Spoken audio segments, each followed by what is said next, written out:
এঁচোড় চিংড়ি তো অনেক খেয়েছেন, একবার এইভাবে এঁচোড় চিংড়ি খেয়ে দেখুন, কথা দিচ্ছি মন ভরে যাবে। একেবারেই অনুষ্ঠান বাড়ির মতন এঁচোড় চিংড়ি, আর এটা বানানো খুবই সোজা। তাহলে চলুন এঁচোড় চিংড়িটা রেসিপিটা দেখে নেওয়া যাক। আজকে কিন্তু এই এঁচোড়টা আমাদের গাছের এঁচোড় পাড়া হয়েছে, আর আমার বড়মশাই এঁচোড়টাকে কেটে দিচ্ছে। তবে এঁচোড়ের কাটা কিন্তু প্রচুর ঝামেলা, কারণ এঁচোড়ের মধ্যে থাকে প্রচুর আঠা। আজকে কিন্তু না দেখালেও পরের ভিডিওতে আপনাদের সাথে শেয়ার করব এঁচোড় থেকে কিভাবে আঠাগুলো একেবারে আলাদা করা যায়। এঁচোড়গুলো তো কাটা হয়ে গেছে, আর এঁচোড় কাটার সময় কিন্তু প্রত্যেকটা এঁচোড় কেটে হলুদ জলে রাখতেই হবে, না হলে কিন্তু এর কষে পুরো এঁচোড় কালো হয়ে যাবে।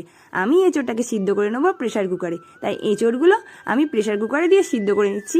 আর এখানে অনেকটা এঁচোড়, তাই আমি একবার নয় দুবার প্রেশার কুকারে দুভাগে ভাগ করে সিদ্ধ করে নেবো। আর এর মধ্যে আমি একটা কথা বলে রাখছি, এর মধ্যে কিন্তু আমি কিছু আলু দিয়েও সিদ্ধ করে নিয়েছি, তবে আলুর ভিডিওটা কিন্তু স্কিপ করে গেছিলাম, তাই ভিডিওটা হয়নি। তাই জন্য আমি এখানে আলুটা আপনাদের সাথে শেয়ার করতে পারলাম না। তবে চলুন এঁচোড়গুলো সিদ্ধ করে নিই। তার জন্য একটু হলুদ দিয়ে দিলাম, আর হলুদ দিলে কিন্তু এঁচোড়টা একেবারেই কালো হবে না সিদ্ধ করার পরেও। এঁচোড়গুলো এবার সিদ্ধ করে নিচ্ছি, সিদ্ধ করে ফিরে আসছি।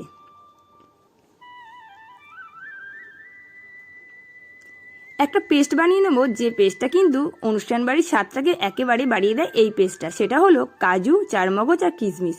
এই এঁচোড়ের চিংড়িতে কিন্তু আমি এই পেস্টটাকে অ্যাড করব।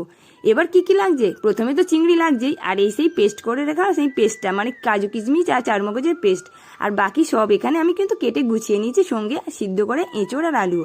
এখানে আদা রসুন পেস্ট করে নিয়েছি, এখানে কুচানো পেঁয়াজ, সামান্য টক দই, আর এখানে হচ্ছে টমেটো পেস্ট। সবগুলো এবার রেডি করে নিয়েছি। চলুন কড়াইতে তেল দিয়ে তেলটা একটুখানি গরম করে নিই। তেলটা যখন হালকা গরম হয়ে আসবে, এবার কিন্তু প্রথমে আলুগুলো দিয়ে দেবো। আলুগুলো দিয়ে একটু হালকা করে লাল করে ভেজে নেব।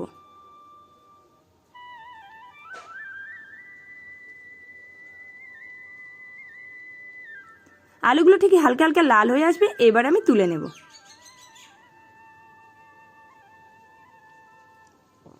একই কড়াতে আরেকটু তেল দিয়ে প্রথমে এখানে কিছু জিরে ফোড়ন দেবো, আর তার সঙ্গে দেব গোটা গরম মশলা। এখানে এলাচ, ডালচিনি আর লবঙ্গ সামান্য পরিমাণ দিয়ে, আর সঙ্গে তেজপাতা দিয়ে একটু হালকা স্মেল বেরোবে, সঙ্গে কুচনো পেঁয়াজগুলো দিয়ে ভালো করে পেঁয়াজটা লাল লাল করে ভেজে নেব।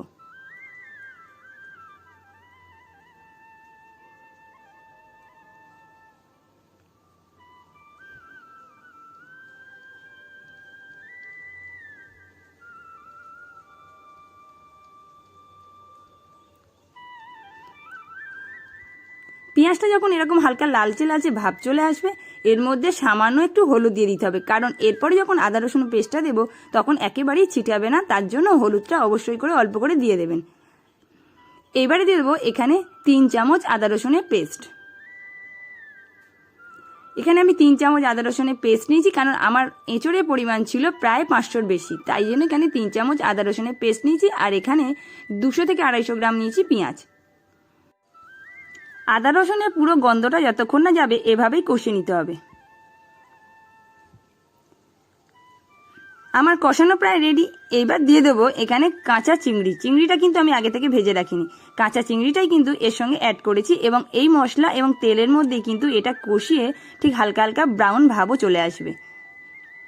আপনারা অনেকবার তো চিংড়ি ভেজে খেয়েছেন, একবার এইরকমভাবে চিংড়ি মাছ দিয়ে করে দেখবেন তো, এর স্বাদটা কেমন লাগে সেটা আমাকে কিন্তু অবশ্যই জানাবেন। আজকে কিন্তু আমি চিংড়িটা আগে থেকে ভেজে করিনি, একেবারেই ডাইরেক্ট আমি কাঁচা অবস্থায় দিয়ে দিয়েছি তেল আর মশলার মধ্যে। এর মধ্যে দিয়ে দেবো এবার টমেটো পিউরি।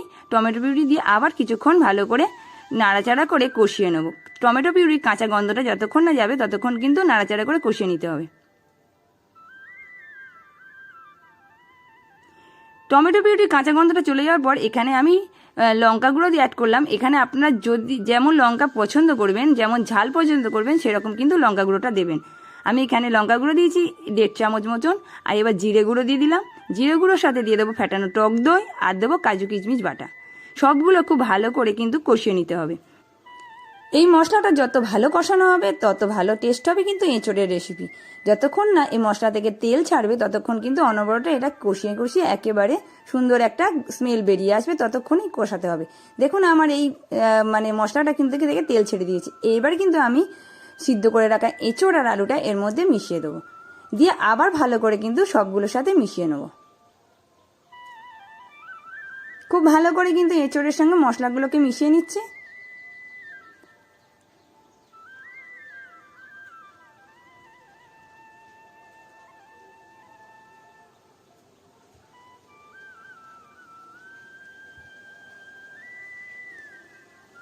এইবার দেবো একটু জল, কারণ এই মশলাগুলো যাতে এঁচড়ের মধ্যে ঢুকে যায় তার জন্য কিন্তু এখানে অল্প একটু জল দিয়ে দিতে হবে এবং কিছুক্ষণের জন্য ফুটতে দিতে হবে। আর হ্যাঁ, এখানে কিন্তু মেন কিছু উপাদান দেওয়া হয়নি, সেটা হচ্ছে লবণ, কাঁচা লঙ্কা আর একটু স্বাদ মতন লবণ আর একটু চিনি দিয়ে কিন্তু এটা খুব ভালো করে ফুটিয়ে নিতে হবে। নেওয়ার পরে কিন্তু নামানোর সময় আর কিছুই দিতে হবে না, সামান্য একটু গরম মশলা দিয়ে নামিয়ে নিলে কিন্তু আমার এই রেসিপিটা রেডি হয়ে যাবে। আর দেখুন তো এটা কত সুন্দর লাগছে দেখতে। এইবারে তো ফুটে এসছে, ঝোল প্রায় মাখো মাখো। এবার দিয়ে দেবো কিন্তু একটু গরম মশলা। আমি এখানে গরম মশলাটা কিন্তু বাটা দিচ্ছি, কারণ গুঁড়ো মশলার থেকে বাটা মশলার টেস্টটা কিন্তু আলাদাই হয়, তাই আমি গরম মশলাটা বেটেই দিয়েছি। আপনারা গুঁড়োও দিতে পারেন। খুব ভালো করে কিন্তু তরকারির সাথে মানে এঁচড়ের সাথে কিন্তু আমি গরম মশলাটা মাখিয়ে নেবো। আর এইবারে কিন্তু বেশি আর জাল না দিয়ে হালকা একটু ফুটে এলেই নামিয়ে নিলেই রেডি হয়ে যাবে আমাদের এই এঁচড়ের রেসিপি। আপনারা প্রত্যেকেই খেয়েছেন, তবে এভাবেই একবার খেয়ে দেখে বলবেন আজকের রেসিপিটা কেমন হয়েছে। আর যারা আমার নতুন বন্ধু, যারা ফেসবুক থেকে দেখছেন তারা আমাকে একটা ফলো করে রাখবেন, আর যারা ইউটিউব থেকে দেখছেন তারা সাবস্ক্রাইব করে পাশে থাকবেন। সবাই সুস্থ থাকবেন, ভালো থাকবেন। আর